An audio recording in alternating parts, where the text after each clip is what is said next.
Once upon a time, 10 years ago, I was a die-hard Android user. And before switching to the iPhone 5S in 2013, I used to own a Galaxy S5, and I used to really like that phone. But 10 years later, we're back on Android. So for the last few weeks, I've been contemplating what Android device to get. Now that I'm doing this tech channel, I feel like I need to have a good grasp on both iOS and Android, because if I'm gonna be giving people my opinion and experiences on devices, I don't want to just test them out for a few weeks. I feel like I need to be familiar and really understand each operating system. But anyways, I've been deciding between the Pixel and the Samsung Galaxy. And the reason I went with this one as well, because it's the latest phone out. And I know the S24 is right around the corner, so I didn't want to get the S23 and then, you know, Samsung announces it in like a month or something.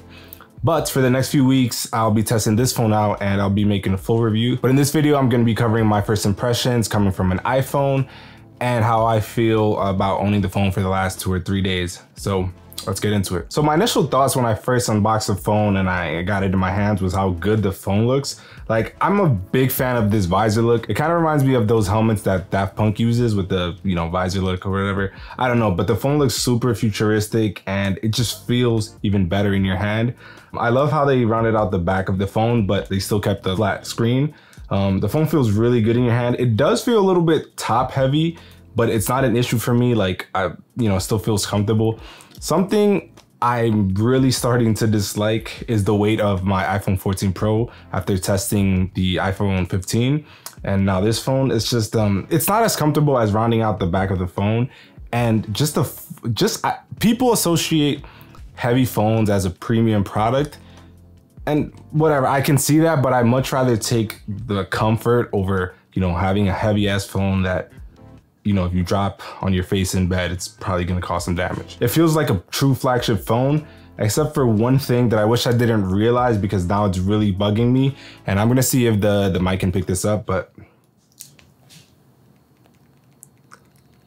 I don't know if you guys can hear that, but I don't know where the rattling is coming from. I thought it was a volume rocker, but even when I hold it here, it still rocks. Like, I don't know, it's making a sound and something's like rocking back and forth. I don't know, like, I'm holding both buttons, so, you know, because they do wiggle a little bit. But I don't know if it's inside the device or something. It's not a deal breaker for me, but like for $1,000, you know, I would hope that wasn't the case. But yeah, moving on to the Super Extra display, as Google's calling it. It's super bright and the screen looks great. I have no complaints about it. It's actually, I almost never use it at full brightness. I don't know if I'm just sensitive to light, but none of my phones I ever use at full brightness. But a feature I really like is the extra dim feature. And I don't know if that's exclusive to the Pixel or just Android general, but at nighttime when, you know, all the lights are off and I'm in pure darkness, being able to dim your screen even beyond what the phone tells you can is super nice. So I almost use that over the super bright 2400 nits. One thing I did notice is that when you go into the settings, there's 2 options for your color profiles, or how the screen calibrates colors, natural or vivid colors. But I do like the vivid colors a little bit more. The natural look just seemed a little bit more desaturated. It's a preference thing, but I went with vivid and I'm really liking it. And the always on display, I actually keep on any other phone I've had before. I didn't use because, I don't know, I just didn't find like I needed it. But this one with the fingerprint scanner, I much rather. So if you don't have that on, it takes a little bit for the fingerprint scanner to read your fingerprint. But when you have the always on display, you kind of just, it's always ready. Oh, you can't see with the glare, but it's always ready. And then, you know, you can visibly see where you place your finger. You just press it and it's super fast. So I kind of prefer that. And the Face ID works fine. I almost always use the fingerprint scanner now because the always on display is always on, but the face unlock does work fine. And it's been improved this year. It's supposed to be more secure and stuff, but I do prefer the fingerprint scanner actually. So one of the new features this year that's enabled by Google Assistant is the summarize feature.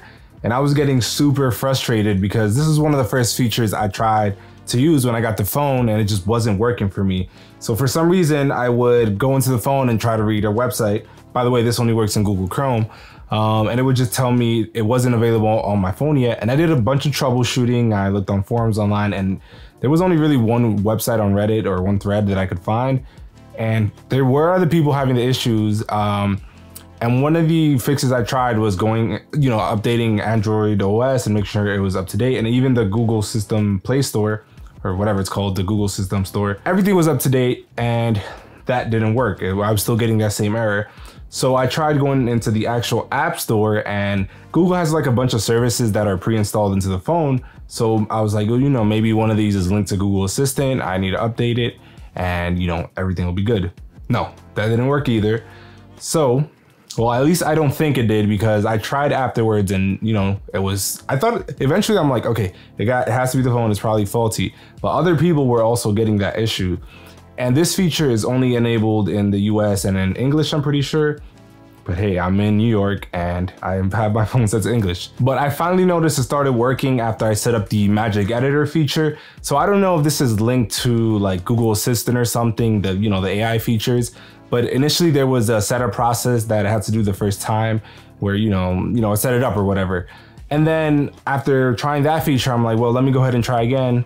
Not that I thought anything was correlated, but it worked. It finally did. And now, so I have been using that feature and it's super nice. Just reading articles or, not reading them, having them summarized, getting straight to the point. I was getting really worried. I'm like, my first Android after 10 years, and this is the first feature I tried, and it wasn't going the way I wanted it to go. But we're all good now. It works. 10 out of 10. Well, yeah, it works. 10 out of 10. I just got a notification. I just want to shout you out because you are the 199th subscriber. Something I really liked about this phone is how strong the haptics are. Like, you notice this as soon as you start using the phone. They're so powerful. It's so strong. Feels like your hand is getting tased. Okay, it's not that bad, but it's really powerful. And the only place I didn't like that was when I was typing. So you can adjust it so it's not as intense. And I just wish, I have it pretty much the lowest setting before you completely turn it off. And I wish I could just go a little bit lower just for typing on the keyboard. I don't know if this is something I'll get used to over time. I'll keep you guys updated in the review, but right now, just for typing on the keyboard, it's just a little too much for my liking. But for everything else, like when you screen record or when you end one, it gives you like a nice strong buzz. And moving on to the Tensor G3 chip, I know these things are not known for having the best benchmarks and performance, but honestly, the reason Google's doing it is to, support all their AI features and whatnot. But honestly, it's been enough for me. It hasn't, that just shows how spoiled we are nowadays. At least for me, I didn't feel like I needed anything more in most situations. But the thing is, the places I found that I needed them or I would like them to be better was whenever the AI features was involved, like Magic Editor and stuff like that. But those things are so they require so much power that I understand. For example, let's say I'm trying to go into the Magic Editor and I'm trying to remove something from the frame, right?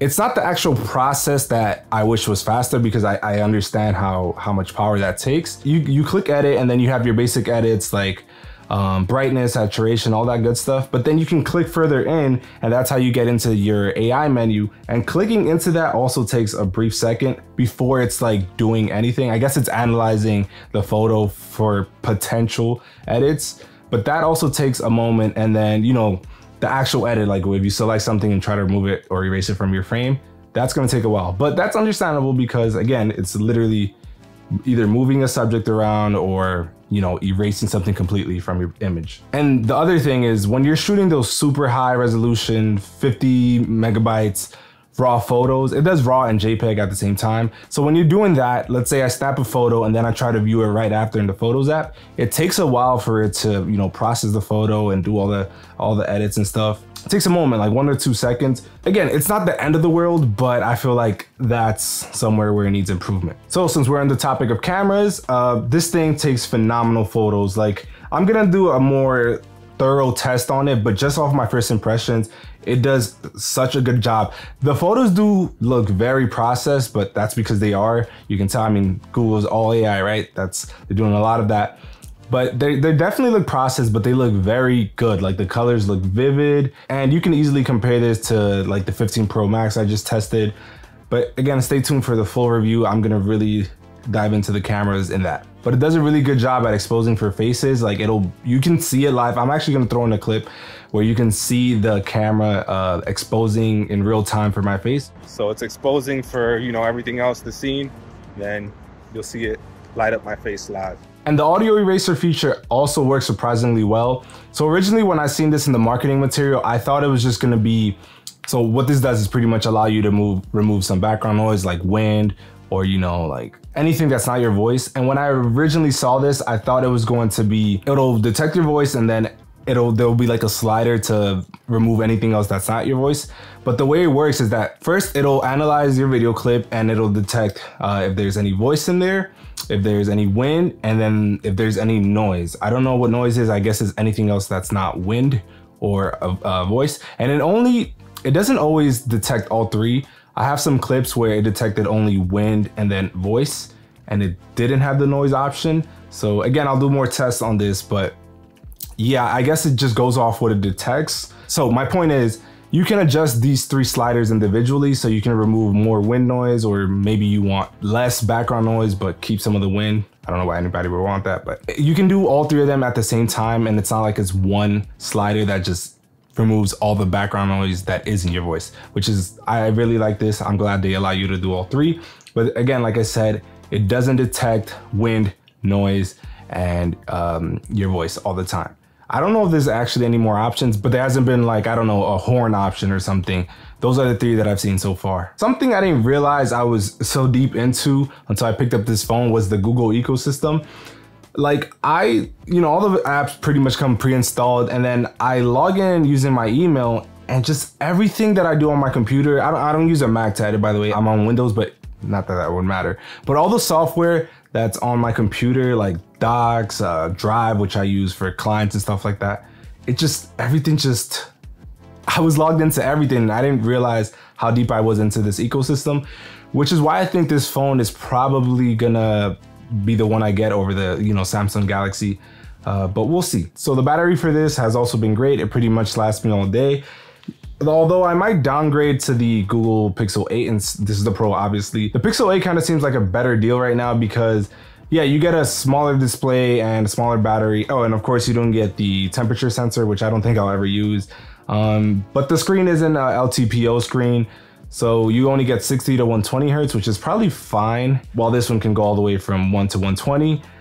I don't know, it just seems like it's better to get that phone for $699 than this one for $999, but I don't know. I'll see within the next few weeks if I really get used to the Pro features. And then the last thing I wanted to mention is that Google has a VPN built into this. So I'm not sure if this is just for Google One subscribers, but if you pay for that, you definitely have access to it. But yeah, you can just go into the Google One app and toggle your VPN on and off. And that's really nice because sometimes you would have to get a third-party app or whatever. But no, it's built straight into Google One. So far, I'm really liking this phone, and I'm really starting to dislike my current iPhone. I don't think I could ever just switch from iPhone because, FaceTime and family and, all the stuff that comes with iPhone. But this phone is really, really good, and I think I'll really enjoy it going forward. So yeah, I'll catch you guys on the next one, and stay tuned for the full review.